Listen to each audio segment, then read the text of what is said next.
Right, let's take a look at our question of the day now. And this morning we're asking you, what repercussions should there be for government having spent a reported 10 billion rand on set-top boxes that were meant to facilitate the digital migration process, only to later abandon the project? 10 billion rand later. It's just frightening. The amount of money we're talking about these days, you know, it's just, we were speaking about it yesterday, just saying, you know, we're becoming desensitized to these numbers, but you know, we're not talking 10 rand, we're not talking 100 rand, we're not even talking 1 million rand anymore. We're talking 10 billion rand that's just been, poof, gone. Now what do we do? All right, let's move on. Yeah.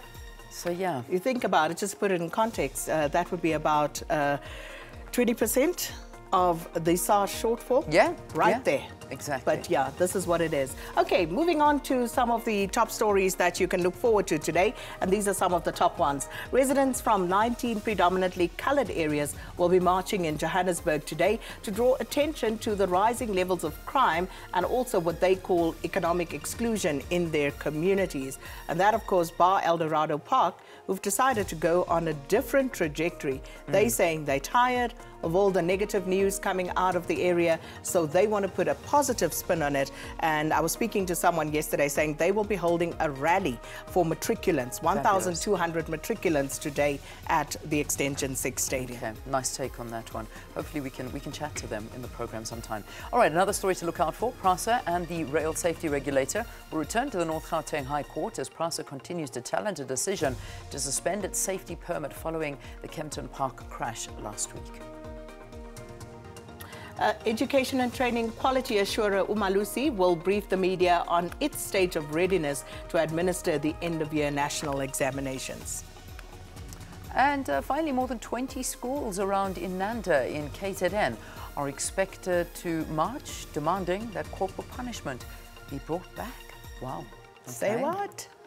There you go. Whilst that sinks in. Yes, well, that does sink in. Let's go into some of the trending Twitter topics this morning, and we'll see what's topping the list. Kanye West. Well, Kanye West, once again, topping the list of trending topics purely on the back of a meeting that he had with US President Donald Trump. He's a big supporter.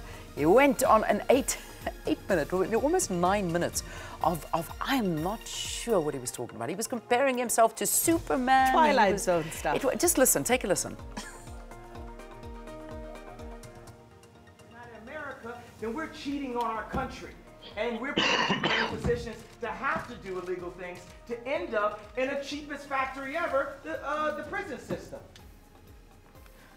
I'll tell you what, that was pretty impressive. You know, I hate to say this, Jim. Do you want to say something? What do you do after that? All right, so it was quite a comedy show. He was on a mission. I'm not sure what he was on about. Doesn't he go by Ye now? He doesn't go by Kanye anymore. He's yeah, Ye. you're right. Yeah, Ye. That's who he is now. Yeah. Whoa. Okay, all right. Anyway, on to other issues. SAFA trending. That's because of, I suppose, negotiations between the SABC and SAFA not going well. Yeah, and this is not good because we know that, you know, this is the biggest followed sport in the country, and people are interested, so there will have to be some form of resolution found, one would hope. But Valen, we did speak to her earlier. She will have more on this story in her sports bulletin. Okay. Nations League. No idea. Do you have any idea what that's about? Okay, maybe UEFA. Ah, UEFA. Okay, all right. Well, there you go. Maybe Valen can talk to us about that. No idea what that is. Hashtag Day of the Girl. Now, that was a big thing yesterday, and it was actually a wonderful trend, and it's, again, just an international day that's dedicated to young girls around the world, and, you know, just talking about different campaigns to help them, particularly focusing in on education. You know, even yesterday I attended a wonderful function. You know, my work with the UNHCR is something that's very close to me, but it's just getting a host of women here in South Africa to try and help young girls, particularly in the refugee camps here in Africa, to help educate them. Because it's one thing that is glaringly obvious to me is when you go into these camps, the schools, and I think I've spoken about it before on air, the schools, once you get to like grade 5, you know, grade 7, it's full of boys. There are no girls in there. Girls only stop grade 1, grade 2, and then that's it. And then you don't see them because they get sold into, you know, whether it's child brides or they fall pregnant and they become home keepers at that age. Yeah, the cultural element does still, you know, hamper their progress in many instances. So that was a very, very good highlighted day of the girl. So yeah, that's the reason that it was trending. And hashtag VBS Mutual Bank. And that has been all the rage still. I heard Brian Chibambu actually commenting there, saying that he didn't receive any money directly, that apparently the money was paid to him by Vele Investments for some consultancy work that he did for Vele.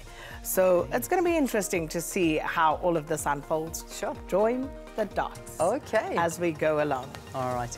Well, that's the trending topics. And what we're going to do today is, just because there's so much to cover in our sports bullets, and we're actually going to pull it. I know you're used to it before the news headlines, but just bear with us. We're going to put them after our news headlines because of time. And we'll chat about our newspaper front pages before that. So